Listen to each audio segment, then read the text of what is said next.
Oy Jun, totoo ba talaga yung zero down payment o pang-attract lang ng customers? Actually, madalas akong matanong ng ganyan. Ang sagot ko lagi, depende sa developer at sa promo. May mga projects na talagang zero down payment, meaning hindi mo na kailangan maglabas ng malaking cash para sa equity. Pero minsan, may reservation fee pa rin o kaya may ibang fees na kailangan mong paghandaan. Kaya kapag may nakita kang zero down payment, huwag kang matakot, pero huwag ka rin kagad maniwala.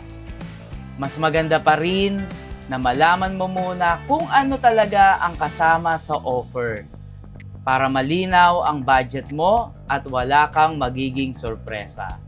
Kung may nakita kang property na may zero down payment at gusto mong malaman kung legit ang computation, isend mo lang sa akin.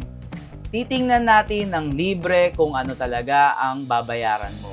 This is Junyam Bao, your property consultant here in Laguna. Bye-bye!